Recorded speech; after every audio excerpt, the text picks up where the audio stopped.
Good morning, everyone. Thank you so much for joining us today at our fourth Lab Notes of 2022. So my name is Josie and I'm part of the public engagement team here at Alzheimer's Research UK.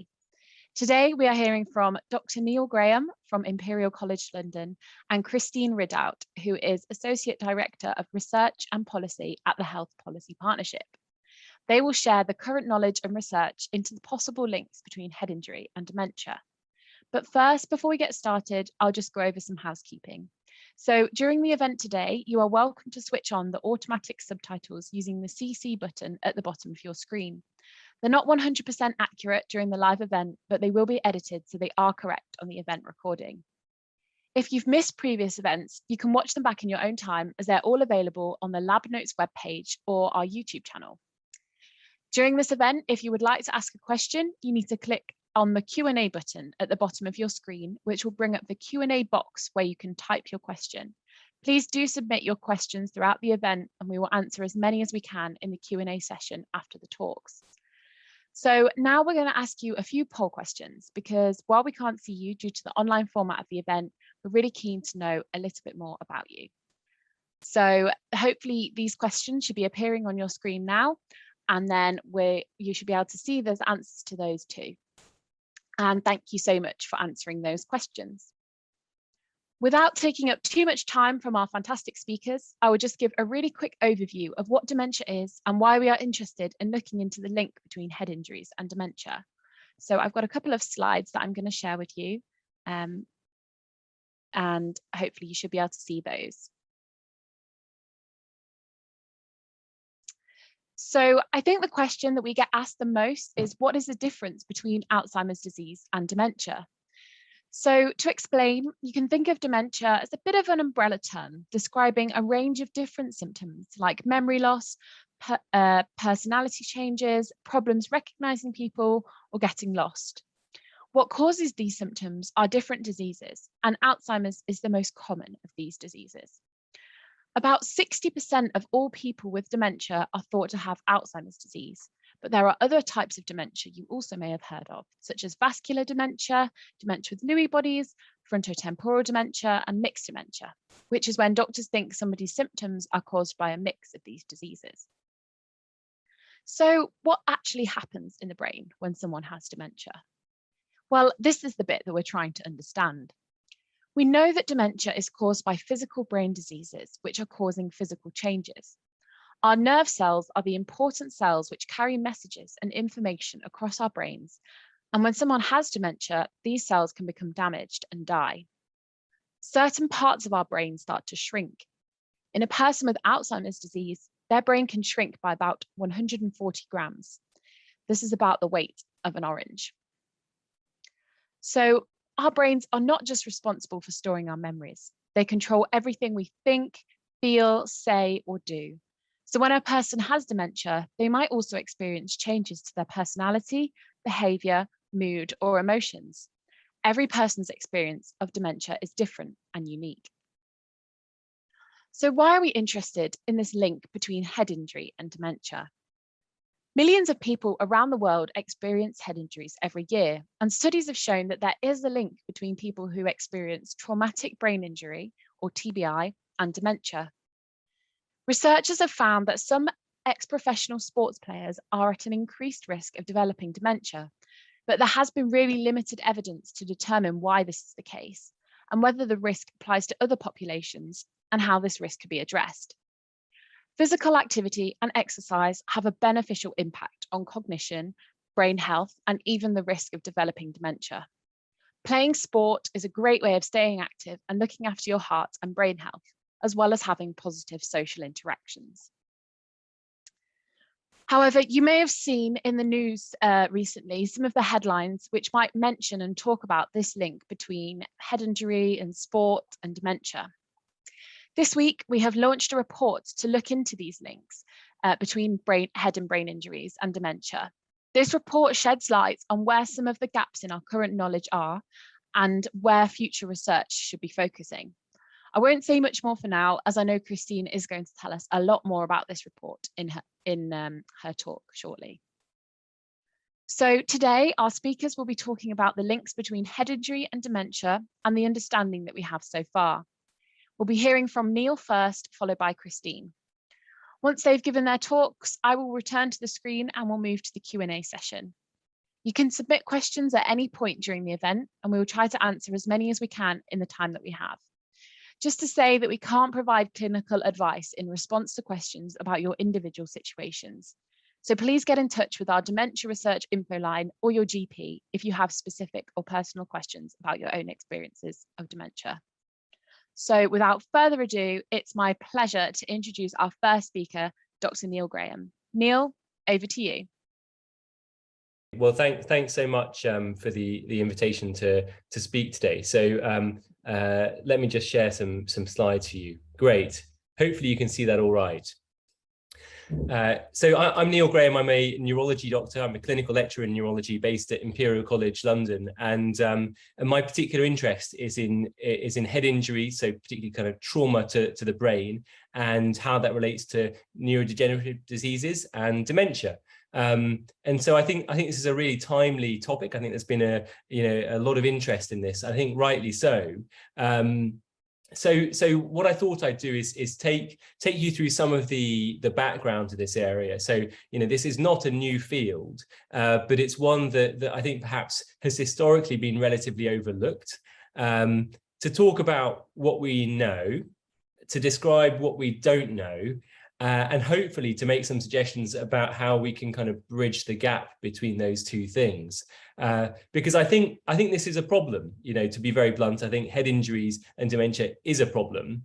We don't know how big of a problem it is, but it also represents an opportunity, because I think these days our interest is on trying to do whatever we can to change people's risk of dementia in the long term. And if there are areas that we can intervene on and prevent or treat, then that's got to be a great opportunity. So let me map out some of the background. So to start with, some disclosures. So I'm currently an active researcher in this field. I've got funding for various studies from a number of different organizations, including the National Institute for Health Research, who supports my salary, and some of the research is supported by the Ministry of Defence, the Advanced Charity, as well as the FA and the RFU in terms of some of the supporting studies. But the work is conducted independently, and we're free to find whatever we find.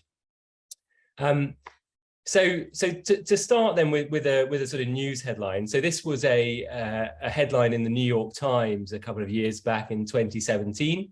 This was a very striking finding, that researchers had looked for signs of brain damage, trauma, head injury related brain damage in the brains of a number of players in the National Football Leagues. This is American football players. And they found a very substantial number of these players had these brain changes of a condition called chronic traumatic encephalopathy, or CTE. And it's a distinctive brain change that's related to head injury. So they report here that they found this in 110 out of the 111 players that they looked at. So this was a really concerning finding, and is probably representative of some of the stuff that we see in the media in terms of head injuries and dementia. But I think it doesn't quite tell the whole story, and it'd be great to be able to go through a few things. So hopefully, we can put some of this in context. So some of the other recent coverage has looked at increased risk of dementia related to perhaps heading the ball in footballers, and there's been a movie, a film called Concussion with Will Smith, looking at the situation in the NFL players in the States. So this is an area that's had a huge amount of attention,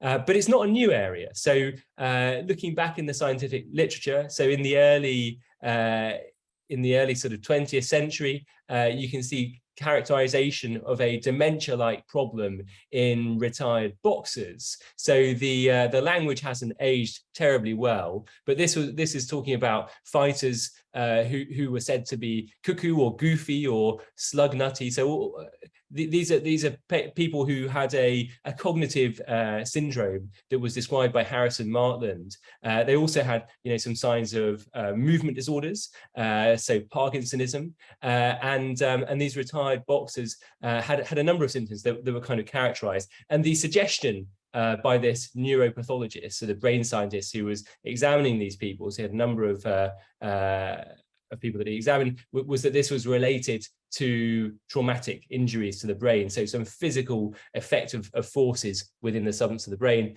And there were a number of kind of research articles during the 20th century, but probably one of the most famous again was looking in boxers. So this is a paper that came out in the 70s by Nick Corsellis.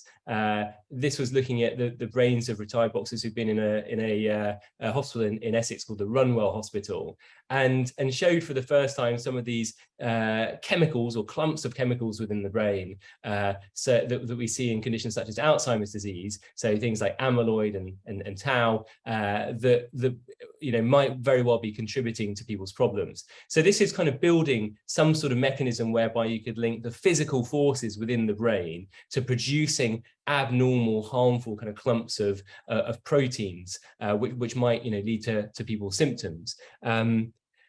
And so the situation has moved on, in recent years, and now we have the benefit of huge studies looking at, millions of people in different populations, trying to understand, the link between traumatic brain injuries to the head, and dementia. And although it's a challenging area to study because you never quite know what sort of dementia people were talking about, what they really meant by that, and it's also hard to know in retrospect what happened in terms of injury.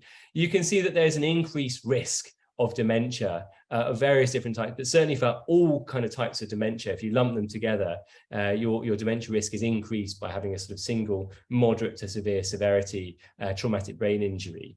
And it appears, looking at large studies, that there's a sort of a dose-response relationship. So, if you have more severe injuries or a greater number of injuries, you have a higher risk of developing dementia. But we should say that this is in the context of other things that determine whether or not a given person is likely to develop dementia. So, of course, there is the importance of your genetic makeup, and obviously you can't change that. So you have some so-called environmental risk factors and some genetic risk factors. And this is one of a number of environmental risk factors, traumatic brain injury. So there are other things that influence your risk that you can change. So, cardiovascular health status is a good example of something that's also important to consider. And these things obviously need to be weighed, and we need to understand really what the relative contribution of each of these areas is. But I wanted to go into a tiny bit more detail about the challenges of studying this. So the first question when we're asking, does head injury cause dementia, is, well, what do you really mean by dementia? And some of the definitions that people use differ. So you might mean by dementia, as Josie alluded to, having some deficits in thinking or memory or a number of other functions that the brain does.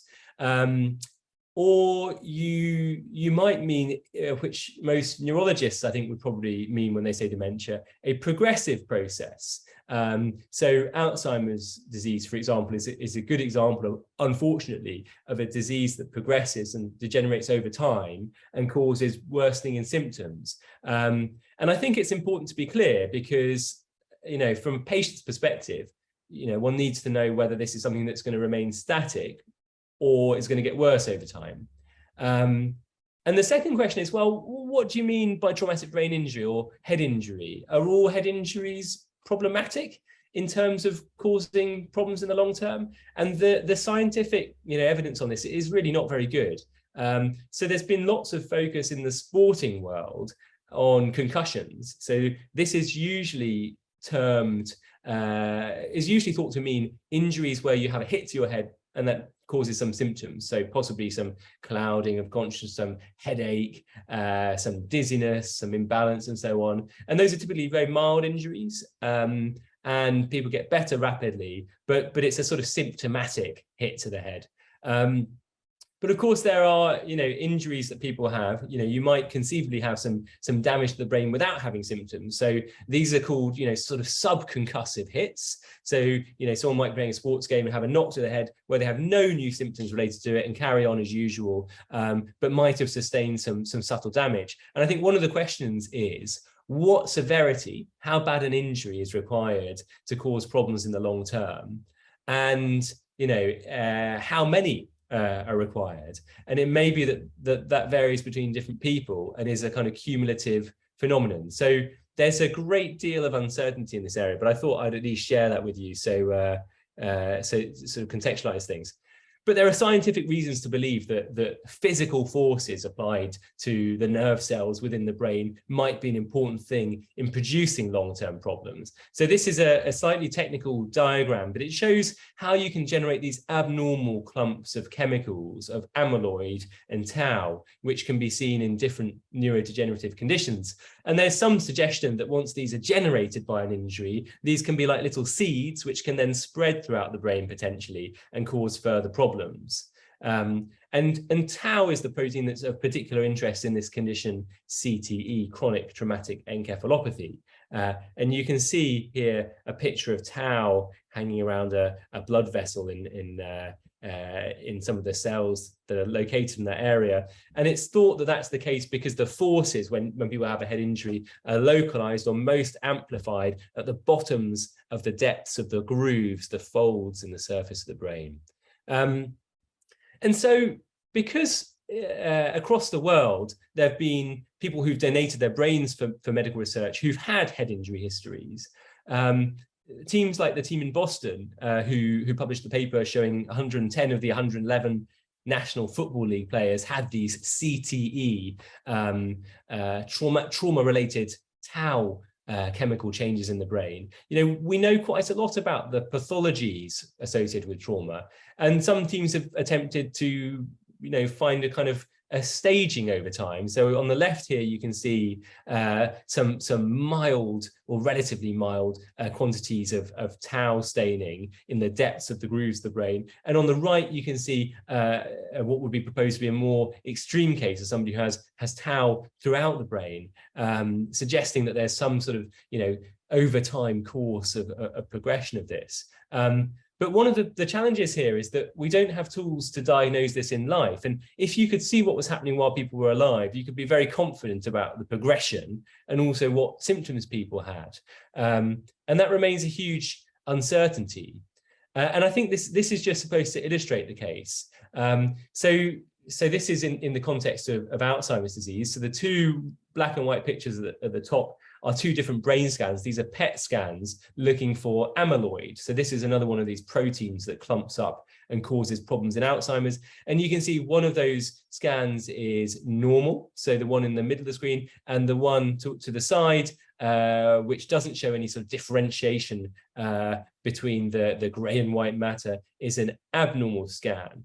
But you can't predict, well, you can make some predictions, but at the individual level, you can't assert with certainty what each of these people is going to be like. And people may have lots of amyloid within the brain, for example, and not have any problems at all. Likewise, it's possible to have problems with no brain changes. And this remains a big issue in the setting of head injuries, and particularly around CTE, chronic traumatic encephalopathy, where people who retired from a sporting career, for example, where they've had lots of head injuries, might have a range of symptoms, particularly kind of psychiatric or behavioral problems, that there might be other good explanations for, as well as the possibility that this is caused by underlying chemical problems within the brain, such as tau or amyloid, for example. So it's very hard to kind of correlate the clinical situation of how someone is with what's going on in the brain with the tools that we have at the moment. But people like me are working hard to try and develop the tools that we need to better understand this, to make accurate diagnoses of what's happening at an individual level. Has this person, got a neurodegenerative disease that's related to physical damage to the brain?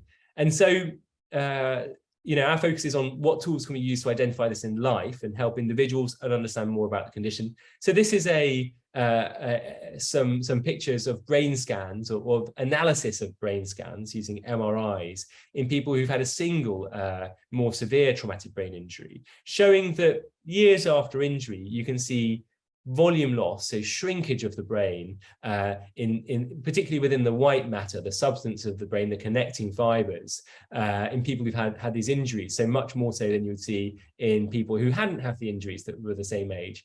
And rather like Josie showed at the beginning, a picture of a person's brain who had Alzheimer's that was much more kind of shrunken, this is a really useful test to look for the end product of lots of different changes in the brain, which is loss of neurons and brain shrinkage. So we've got some really good tools to measure this while people are alive, and that can be super helpful. One of the other areas that I think is going to have a lot of use is looking for ultra-sensitive blood tests that can tell us what's happening within someone's brain. And these are really promising tools that in some of my work funded by Alzheimer's Research UK, we've been able to gain real insights using. So these are some indicative plots showing how early after an injury, you see big spikes in the levels in blood of brain chemicals, brain degeneration products. So when there's physical damage, you can pick this up in blood, but also that these remain elevated long after injury. So we saw elevations of these nerve and associated cell proteins a year after injury. And others have published on this and shown that these remain elevated, suggesting ongoing damage or degeneration, which might link head injury to dementia, some years after injury. And you can go beyond just looking for nerve degeneration, and you can try and look for specific chemicals related to nerve degeneration. So, there are new blood tests that are coming online soon for things like Alzheimer's disease, which look specifically for the types of tau, for example, this abnormal chemical, the protein in the brain, that will hopefully give us an understanding at an individual level of, first of all, is there degeneration of brain happening that's abnormal? And second of all, what process molecularly is driving it? Because if we understand that, we can give people an accurate diagnosis about what's going on, some idea of what the future holds, some prognosis, but also we should be able to target our treatments very precisely, ultimately, towards stopping the process that's causing the problem. And I think this, this kind of question about being precise is hugely important for the dementia kind of treatment field. And I think that the situation, if you were to compare it with cancer, clearly people don't just get treatment for sort of cancer in general. You'd go in, you'd have a biopsy of your particular tumor, you'd look under the microscope and say, well, this is this particular subtype of this particular tumor. And these days, people will get genetic profiling of the tumor cells to say exactly which treatment will work. And I think, we're moving towards being much, much more precise about the diagnosis, of dementia problems across the board, but also after head injury, where the picture can be mixed. So I wanted to highlight the key questions that I think remain. So what dose of injury is bad, and is there a cutoff below which things are okay and above which people are likely to get problems? Are there factors which make some people particularly at risk of developing problems if they have head injuries, or factors which protect people? Because I think if we knew that at an individual level, that would help people make informed choices about the sorts of things they do with their time and the exposures they have. The key question of how do the brain changes. So I showed you those pictures of tau in the brains of, for example, American footballers. But how do they actually relate to symptoms? So is it the tau that's causing the problem? And therefore would treating that help? Or is it other problems such as subtle damage to the white matter that's causing this, or psychiatric issues contributing to some of these problems that people have? And when does it really kind of start to present? Is it that just people are losing their capacity to compensate for problems later in life, a sort of loss of brain reserve? Or is it that it's been driven by some of the abnormalities we can see in some of the sort of reports that I've gone through? How can we confidently diagnose them while people are alive? So we need new tests that are accurate and specific to the particular problems that people have. And how can we apply this to prevent or treat dementia? So, currently, I think it's really, really difficult to give good advice about what people should and shouldn't do, given the concern about head injuries and dementia. Broadly, I think people need to have some degree of caution, but that does need to be weighed with what we know about other things that can influence people's brain health. And so, we have to also be mindful of the health benefits of exercise, for example. And we have to, I guess, be relatively cautious about, the advice that we give while there's so much uncertainty. And lastly, I think the point here about this being potentially an opportunity, because you can, people generally know when they've had a head injury, and you've got an opportunity potentially to treat very early on to influence people's risk of developing dementia in the long term. So I think there are a number of really exciting things that the sort of dementia researchers want to focus on in this area. So I think we need to look at special populations. So within my team, led by David Sharp at Imperial, we're looking at retired or former servicemen from Afghanistan, a proportion of whom have had injuries, and we're going to be studying them over a number of years to better understand what's happening to their brain health. So that's called the advanced study. We're looking at a number of retired footballers and rugby players in the Institute for Sport and Exercise Health, and at St Mary's, where our trauma unit's based, we're seeing people referred by consultant colleagues where there's a concern about possible chronic traumatic encephalopathy. And so using these with some of the most advanced kind of blood tests and brain scanning tools, I hope that we'll be able to deliver some answers to some of these questions that I've highlighted. And I hope also to develop, good treatments ultimately, which will mean that we can hopefully reduce the population burden and the individual costs, of course, of dementia. So, I thought I'd finish there, and perhaps we can have more discussion, in the Q&A, and I can be more focused about what you're interested in. But I just wanted to thank very much all of the funders, not least Alzheimer's Research UK, who supported a great chunk of this work, as well as David Sharp, Gus Zimmerman, John Schott, and James Cole, who supervised my PhD. But I'll wrap up there. Thanks so much. Great, thanks, Neil. Christine, I think we'll pass straight over to you, if that's okay. Great, let me just share my screen then. So thanks so much for having me today. I'm absolutely thrilled to be able to present some of our research that we've been doing.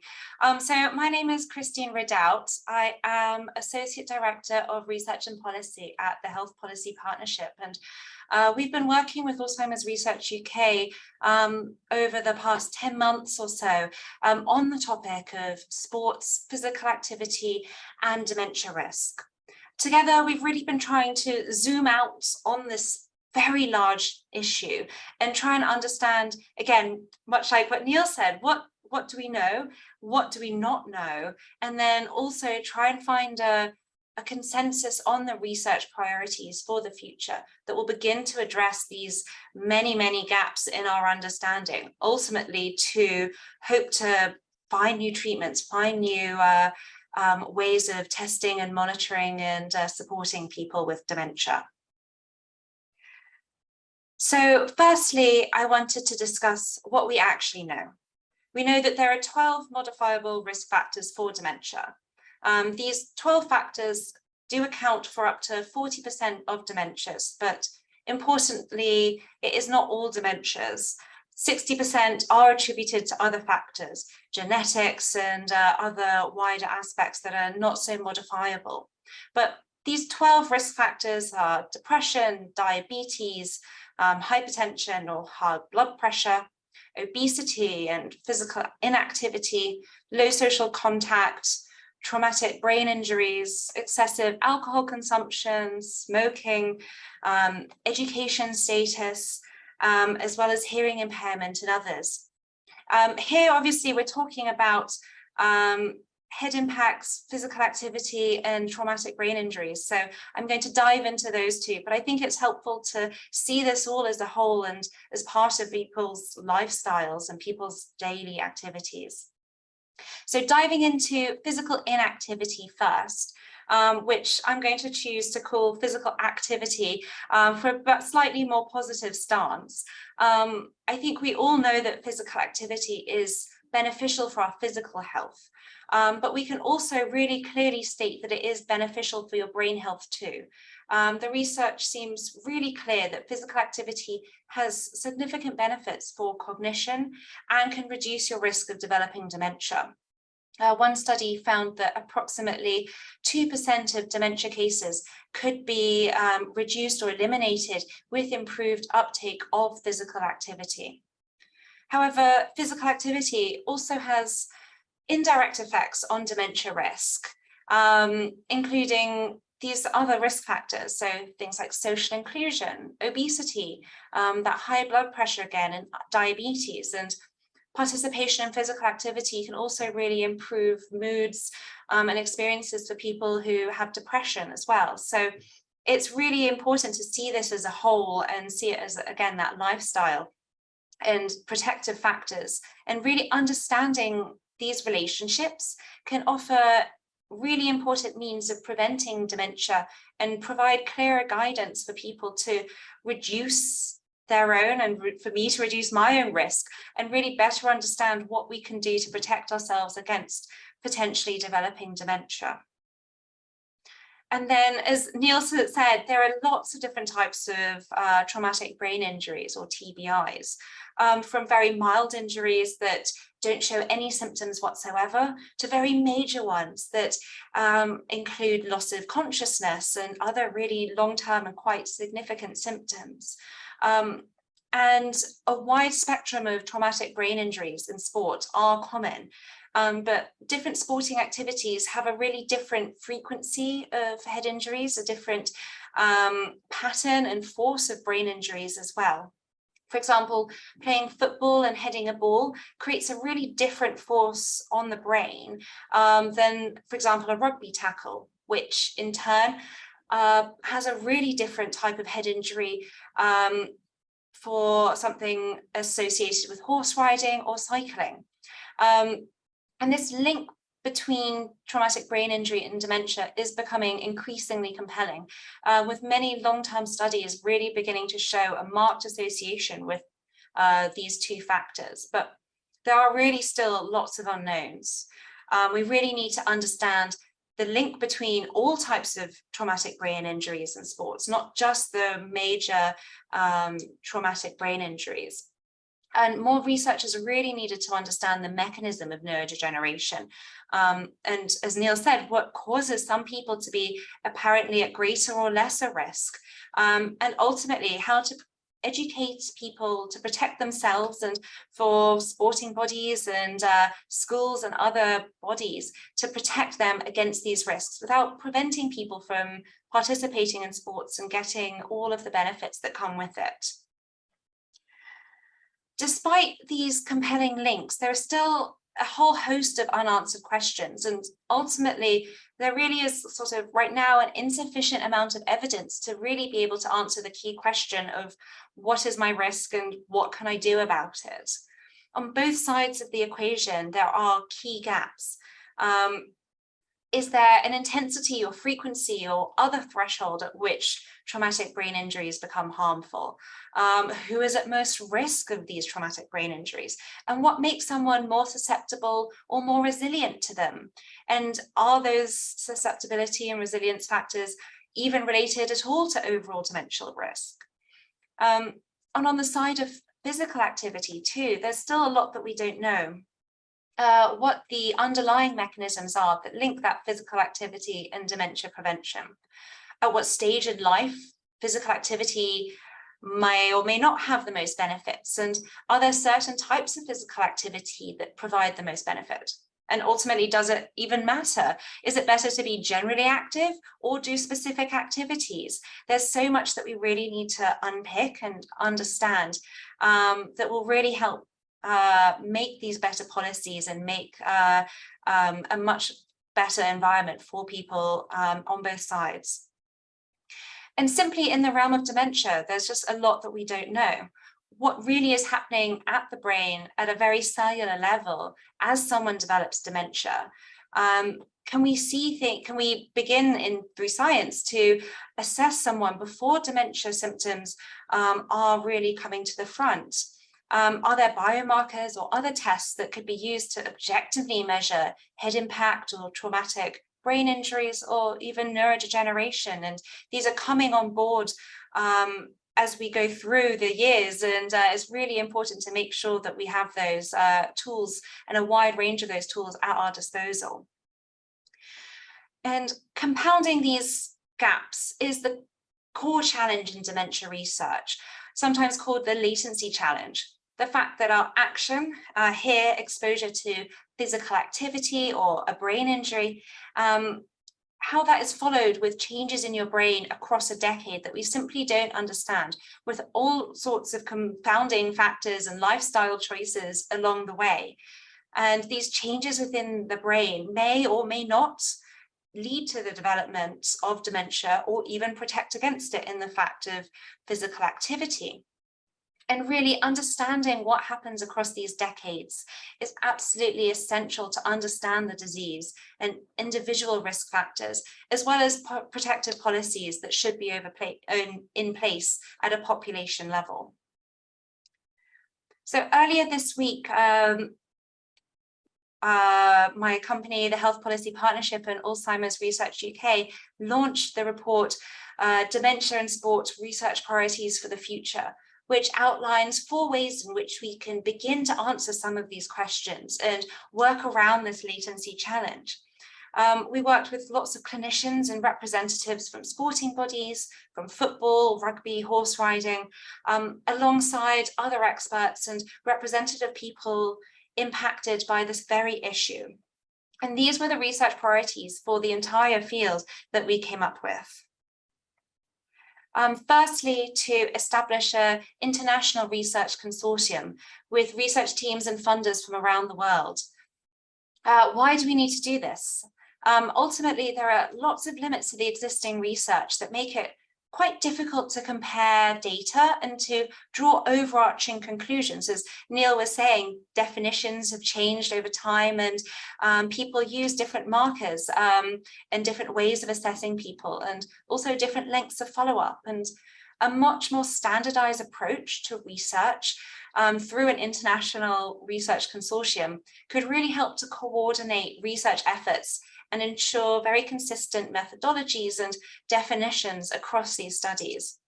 And this would allow for much more comparable data and allow for a much more deeper understanding of really what is going on through just simple improvements in data collection and comparability.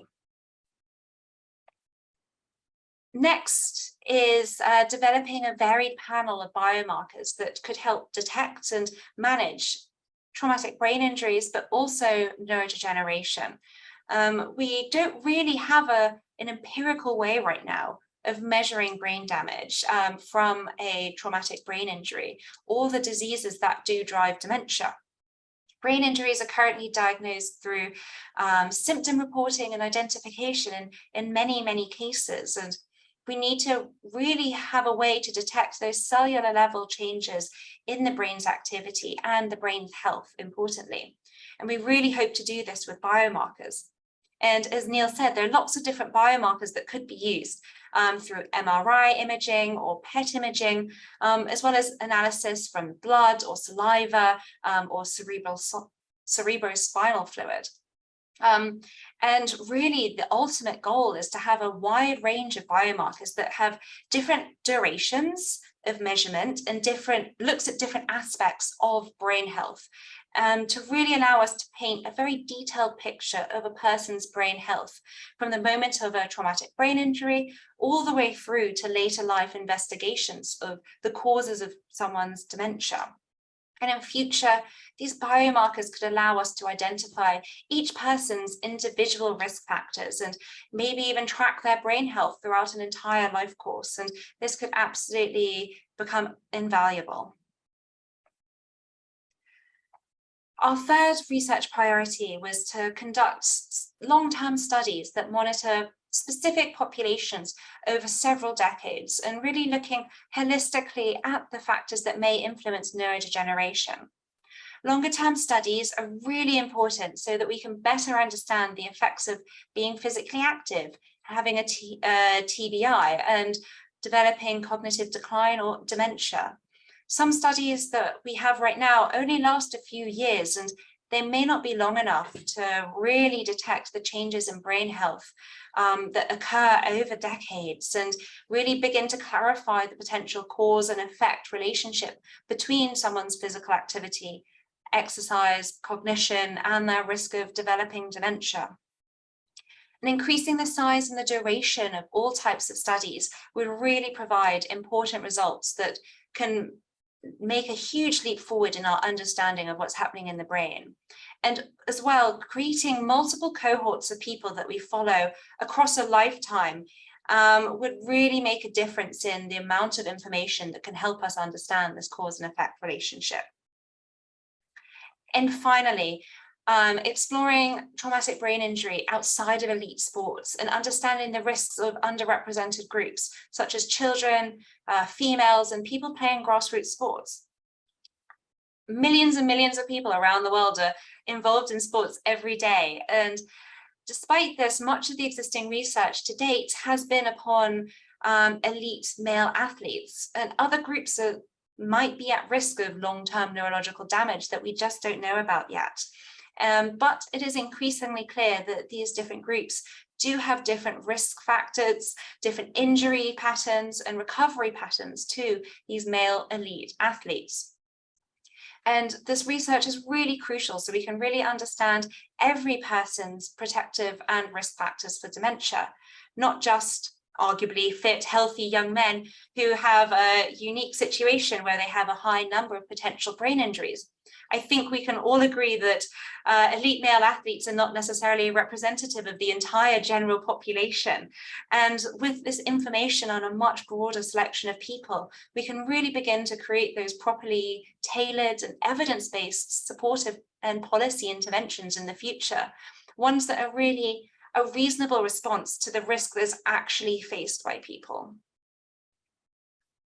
And in summary, encouraging greater physical activity and exercise whilst trying to reduce some of the risk of brain injury in certain sports could be really important. It can, of course, reduce some of the future burden of dementia, but also help us to really find new tests and potential new treatment for people living with dementia. So it's really important to emphasize that, again, there's so much that we don't know in this topic, and there are very tragic stories of people's experiences with this, and we do need to protect people from brain injuries. However, we just need lots more research to understand the gaps that there are and help sporting bodies and help governments and other bodies really support all people to manage their risk of dementia whilst enjoying the many physical and social and mental health aspects that physical exercise can and sport can bring. The last thing that I think any of us want to do is ban certain sports or scare people away from the sports that they love, as there are so many benefits to it. And it's a really exciting time right now with quite a lot of investment coming into the world of dementia research, and really a lot of focus on risks of developing dementia. And so now is a really exciting time to be able to lead some of this more coordinated research that addresses these gaps in our understanding and really begins to unpick the preventative and the risk factors a little bit more and clarify the relationships between physical activity, sports, and dementia.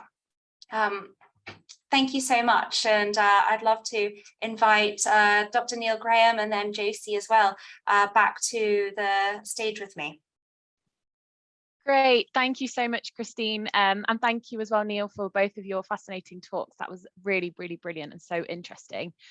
So we'll get started on the Q&A. I'm just having a look because we had some pre-submitted questions, and then we've got a few coming in the chat as well. So do keep your questions coming in, and we'll just try to get through as many as we can before 12 o'clock. So Neil, I think we might come to you first with a couple of questions from Joanna. So she's asking, can dementia develop within a few months of a head injury? And also, could dementia be prevented if the head injury is treated immediately? Joanna, I think that's a brilliant question, and I'm going to irritate you by not giving you a straight answer. So people can develop cognitive problems, problems affecting all bits of the brain and brain function related to serious head injury. So, the people that I see on, from the trauma ward at St. Mary's Hospital in London, may have had a road traffic accident, very substantial injuries, and may be left, unfortunately, with long-term problems of thinking and memory. So a proportion of those people have had a nasty injury. Now, Josie would call that dementia. Lots of people would. So the International Classification of Diseases would call that dementia if you have a fixed deficit, but it's not necessarily a neurodegenerative problem that's going to get worse and worse over time. And in fact, after a single severe injury, people typically improve for a period of time and then kind of plateau off. One question is about whether in the long term down the line, that then increases the risk of developing a progressive problem. And the evidence suggests that it may well do. So there's two bits, I think, to answering your question. So one is, how can we optimize people's outcome early after injury? So you've said, can dementia develop within months of injury? So yes, undoubtedly, people after a severe injury can develop static, or let's say, can cognitive problems develop early after injury? Yes, that's certainly true. And there are lots of things after the initial injury that might be opportunities to treat to maximize people's chances of a good recovery. So although, once someone's been in an accident or whatever, the primary damage has done, the forces have been exerted on the brain, there are lots of things that happen in a cascade after that where you might be able to treat. So there's lots of inflammation, edema, changes in the brain that might cause more damage. This is called secondary injury, that there's lots of hope within the traumatic brain injury community that you could intervene on to maximize people's chances of a good outcome early on. And my interest, beyond that, is about, perhaps after the acute injury is done, is, are there signs that this person has a grumbling process that may cause dementia in the longer term, a progressive problem in the longer term that you could also intervene on? So I think there are multiple bits of this to unpick, and it's just another of the many examples of why the science of this is pretty complicated, but and why it's a challenge for us to address. Great, thank you, Neil. I feel like that might be the topic or the starting for a lot of our questions today, of like, we can't tell you a really straight answer because obviously it's just so, and what we know so at the moment is so limited, and that's why we're here today to talk about it. Christine, I'll come over to you with a question that we've had, pre-submitted question. I know you've covered this a little bit already, but what do you think are some of the future funding opportunities for research in this area? Yes, so it's a really exciting time, and the Alzheimer's Research UK has just announced that they are investing £500,000 into research specifically into this area, and I think it's going to be an amazing opportunity. And lots of other people are also paying a lot of focus and trying to come on board as well. And just even at the weekend, Boris Johnson announced the Dame Barbara Windsor dementia mission, and that's, I think, £160 million for dementia research, and looking as well particularly at risk factors. And so I think this really does all tie in, and I think it's a really exciting time, and I think that there's a lot of media focus on this that again will drive more interest in research and drive more findings hopefully in the future. Great, thank you. Neil, perhaps one for you next. We've had a couple of questions actually about motor neuron disease, MND, in the chat. So is there a link to motor neuron disease also, do you know? And then does the location of a brain injury determine whether you might get dementia, motor neuron disease, or Parkinson's, or any other neurodegenerative conditions? Do you know? Yeah, so I think, I think the short answer is there appears to be some relationship from the big kind of epidemiological studies about head injury and motor neuron disease. In terms of the strength of that relationship, I think it's probably not super well known.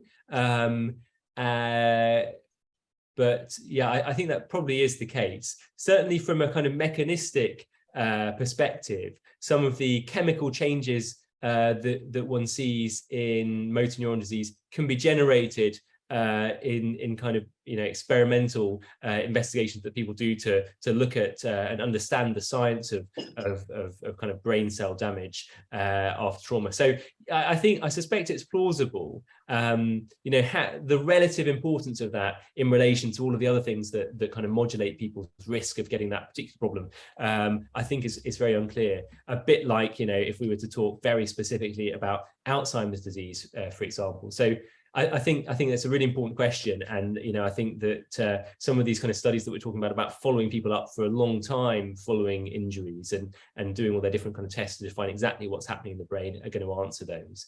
And in terms of dementia and particular regions of the brain being damaged, I think it's a great question. I don't think we have a brilliant answer to that. It's probably relevant. So if people have a sort of single more severe injury, then that's going to, it's likely to have a particular distribution within the brain that depends exactly on the forces of the injury. And if particular bits of the brain receive kind of focal damage, so if there's localized bruising, a so-called contusion related to a more severe injury on a particular bit of the brain that does a particular function. Some people have a bruising that affects the kind of motor strip, the motor cortex in the brain, and those people who may well develop weakness in the opposite side of the body. And obviously there are parts of the brain that do particular kind of cognitive thinking and memory functions that could also be affected and lead to specific kind of early deficits that might get better to a variable extent. But in terms of how that triggers, or whether that triggers a particular progressive process that might get worse and worse in someone's later life, many decades after injury, I think that's really unclear. Much of the work is focused on kind of damage to the kind of connecting nerve fibers, the axons, which are particularly vulnerable to kind of shearing forces in terms of how you might generate some of these abnormal kind of proteins that characterize dementia. So yeah, more to be done, I'm afraid. Great, thank you.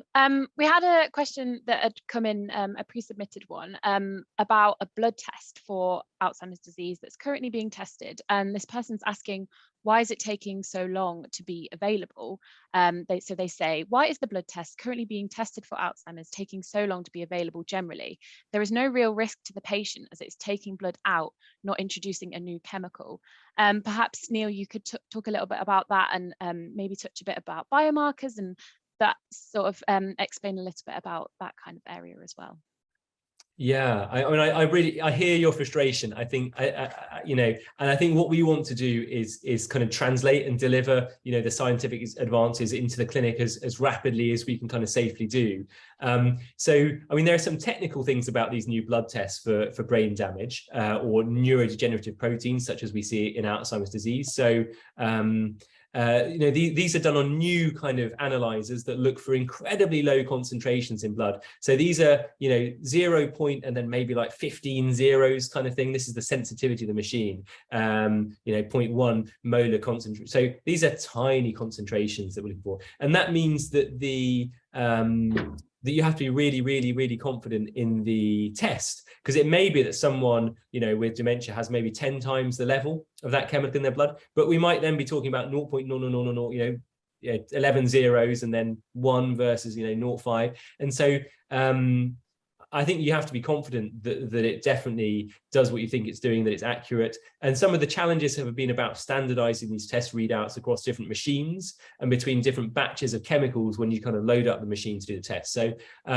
that's being worked on with some urgency. And I think, we will be able to standardize that and roll it out, but it's been tricky. And the other thing that's relevant is that how we are is not necessarily wonderfully reflected by our chemical changes in the brain. So some people have some amyloid in their brain and are completely fine and may not develop dementia or Alzheimer's disease, and others may have a very low burden but are very symptomatic. And so I think we're going to need to kind of take it in the context of what the person is like more generally. And so particularly things where you screen in the whole population, you test on loads of people, you have to be very sure on a number of reasons that the quality of the test is good. And one of the things you're supposed to do when you're screening for a condition, so this is not in people with symptoms, but if you're just looking for it in the population, is ideally you should have something that you're going to do as a result. And I think that highlights the importance of the work that's going on in tandem with this, which is developing treatments, because I think as soon as there are really effective treatments, there's going to be a huge desire kind of almost immediately, to go out and find who's got this problem, particularly given that the treatments are likely to be most effective in the very early stages, maybe even in the pre-symptomatic stages before people have any problems. So yes, I think it won't be long, but I hear your frustration. Great, thank you. Perhaps one more question, Christine. Could you tell us a little bit about working with some of those experts that you mentioned? Like, could you give us a bit of a flavour of those people's expertise and who you were working with as well? Yes, so as part of our work, of course, we worked with a lot of scientific experts and researchers, but also from both the neurosciences side, but also the population level. We worked with a lot of epidemiologists and people involved in population health as well, looking at that physical activity link. As well, we worked with various sporting bodies too.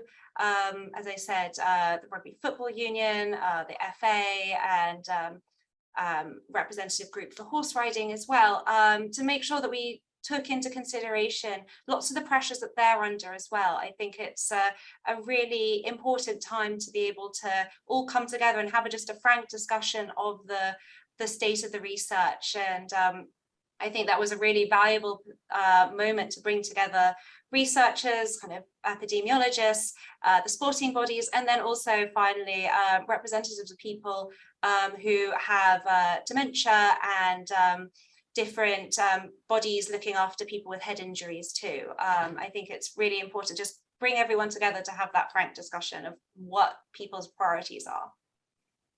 Amazing, thank you both. So we've got about 4 more minutes left. I might just squeeze in one more question while we've got you on the call. There's a really nice one from Carol. So mitochondrial dysfunction has been suggested as a possible cause of Alzheimer's disease. Can you see how there could be any link between this and head injury? Neil, perhaps one for you? Yeah, so excuse me. I think there are lots of different mechanisms at the cellular level that could relate various different systems going wrong to some of the physical injuries that people have when they have a kind of traumatic brain injury. I think it's a perfectly plausible thing. I think there are lots and lots of different mechanisms which may be working simultaneously and going wrong simultaneously, may contribute to people developing dementia. And I think that's one of the challenges from a treatment perspective, which is that for example, there's this multi-billion-dollar investment in amyloid drugs, and producing amyloid may be one of the many problems that contributes to brain dysfunction and cell death in Alzheimer's disease. But there may be other pathways that happen in tandem, such as sort of mitochondrial cell energy dysfunction, inflammation, and lots of things. And it may be ultimately that what's needed is a combination of drugs to kind of eke out the maximum benefit in people who have a particular condition. Just as at the other side of the equation, we have to think about all the different risk factors that contribute to brain health outcomes over the long term. And we have to kind of think holistically about trying to optimize all of those to the greatest kind of possible extent. So I think you highlight rightly the complexity of this, and what it does need is funding. Alzheimer's Research UK have done a marvelous job of kind of banging the drum about this. But dementia is huge. I don't need to tell you that this is hugely problematic at the individual level, but at the societal level, this is a huge problem, and it's really underfunded compared to lots of other health problems. And I think there is an infrastructure in the UK, but worldwide, which can deliver answers to the questions that you've been asking, that we've been asking. So Bart de Strooper, who sort of heads up the UK Dementia Research Institute, has a phrase. He says, we've built the rocket, but we need the fuel to put in it. And I think we do. And I think so it's a challenge to government and health research funders about how we can kind of get the right investment. But I think we need investment an order of magnitude higher than we've had if we're going to deliver answers to these questions, and to do so in a kind of reasonable and useful time frame. So that's my appeal. Thank you so much, Neil. I think that's a really lovely note to end on. Thank our speakers for joining us today. A really fascinating talks and a really great Q&A as well. So I'll just say goodbye to both of you, and then I'll just do a little wrap up as well. Thanks. Great, thank you. So thanks everyone for joining us today. Just before you go, we've got a couple of poll questions that we'd really like you to answer, just to give us a really quick insight into how you found today. So hopefully those should be appearing on your screen now. So firstly, was the content of today's talks too technical, about right, or too simple? Would you recommend Lab Notes events to your friends and family? Do you strongly agree, or do you disagree or strongly disagree? And my favourite question, have you learned something new about dementia research? Do you strongly agree, neither agree or disagree, or strongly disagree? So I'll give you a couple of seconds again just to answer those, and we will be sending a more detailed feedback survey to you in the via email. So this is just for us to have a quick insight. Okay, perfect. So most of you thought the talks were about right, you would recommend lab notes, and you've learned something new about dementia research. That's perfect. That's just what we like to hear. So we've got a couple of slides just to end on. Hopefully those should be popping up on your screen in a second. So I know there were some questions that we weren't able to answer today, and some where you might need some more personalised information or guidance on where to turn. So our dementia research info line is there to help. They can answer questions and signpost you to other sources of information and support. So please do get in touch with them if you have any further questions that you want to ask that you weren't able to today. You may also be interested in finding out more about our Join Dementia Research service. So we were talking a little bit today about research studies and long-term studies and that kind of thing. So this is the best way if you wanted to get involved in that kind of thing. So this service matches you to clinical research studies taking place across the country, and it's open to anyone over the age of 18. So you do not need a dementia diagnosis to take part in these studies. You can find out more and sign up to Join Dementia Research on their website. I also just want to say a huge thank you for joining